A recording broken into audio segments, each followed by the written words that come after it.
তো, এবার কোথায় যাবি? তোকে আমি ধরে ফেলেছি।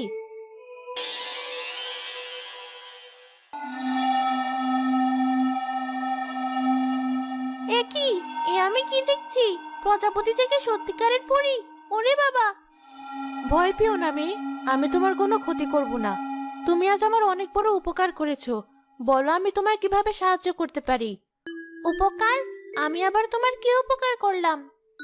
আসলে একবার আমি পৃথিবীতে ঘুরতে এসে এক শয়তান জাদুকরের পাল্লায় পড়ি, আর সেই আমাকে প্রজাপতি বানিয়ে দিয়েছিল। সে বলেছিল যদি কোনো 10-12 বছর বয়সী মেয়ে আমাকে স্বেচ্ছায় স্পর্শ করে, একমাত্র তাহলেই আমি আবারও পরি হতে পারবো। এতদিনে তুমি আমার স্পর্শ করলে। এই তো দেখছি একদম আমার দাদির রূপকথার গল্পের মতো।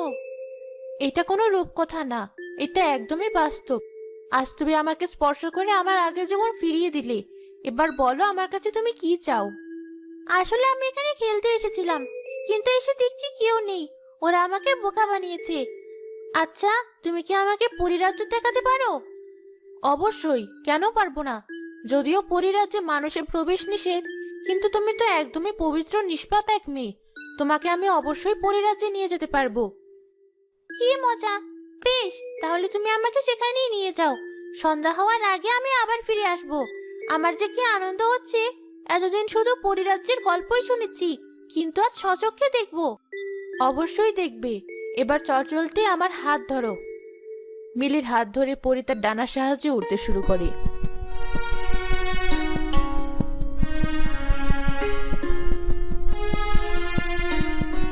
আরে বাহ, পৃথিবী এত সুন্দর! আগে তো কখনো এভাবে দেখিনি। মনে হচ্ছে আমি যেন আকাশে উড়ছি। হ্যাঁ মিলি, পৃথিবী আসলে অনেক সুন্দর। সারাক্ষণ তোমরা একভাবে দেখো বলেই এর সৌন্দর্য ভালোভাবে তোমরা উপলব্ধি করতে পারো না। ঠিক বলেছ।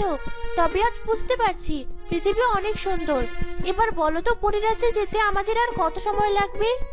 এই তো আমরা প্রায় চলে এসেছি।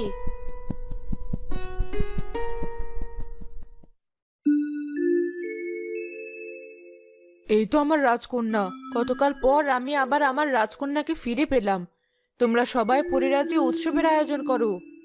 হ্যাঁ মা, আমি ফিরে এসেছি। এতদিন তোমাকে দেখতে না পেয়ে আমিও অনেক কষ্টে ছিলাম। এ কি?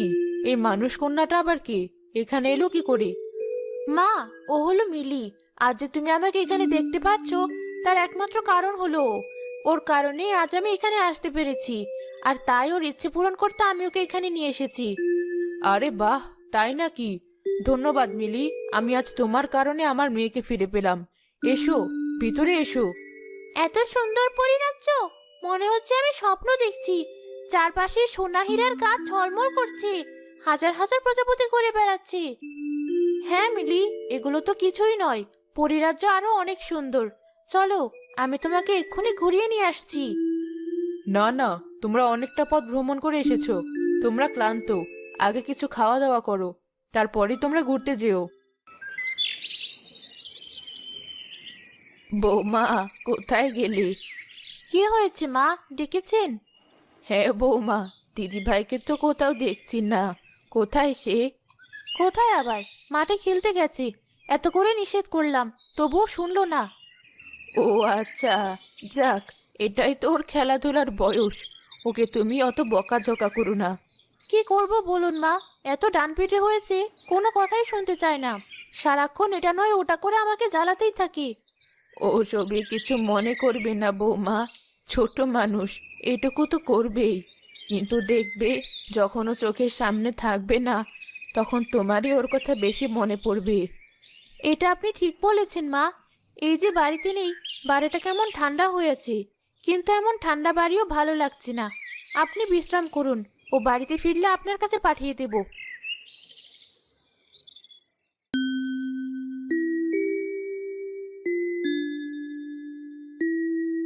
এই ধরো মিলি, এটা তোমার জাদুদণ্ড। আশ্চর্য! আপনি তো খাওয়া দাওয়ার কথা বললেন, অথচ খাবারের বদলে আমাকে এই লাঠিটা দিলেন। তাহলে কি আমি এটাই চিবিয়ে চিবিয়ে খাবো? হা হা হা হা! না মিলি, এটা খাওয়া যায় না। তাহলে তোমার মা আমাকে এটা কেন দিল? এটার কি কাজ? ঠিক বলেছ মিলি, ভুলটা আমারই। আসলে এটা কোনো সাধারণ লাঠি না, এটা হলো জাদুর লাঠি। জাদুর লাঠি? হ্যাঁ মিলি, এটা হলো তোমার জাদুর লাঠি। তুমি যতক্ষণ এখানে আছো ততক্ষণে জাদু লাঠির কাছে যা চাইবে তাই পাবে। কি বলছো তুমি? যা চাইবো তাই পাবো? হ্যাঁ মিলি, যা চাইবে তাই পাবে। আমার তো বিশ্বাসই হচ্ছে না, সবকিছু কেমন গল্পের মতো মনে হচ্ছে। বিশ্বাস না হলে একবার চেষ্টা করেই দেখো। বেশ তো, তাহলে জাদুর লাঠি, আমাকে এক ঝুড়ি চকলেট এনে দাও দেখি। আরে, এ তো সত্যিকারের জাদুর লাঠি।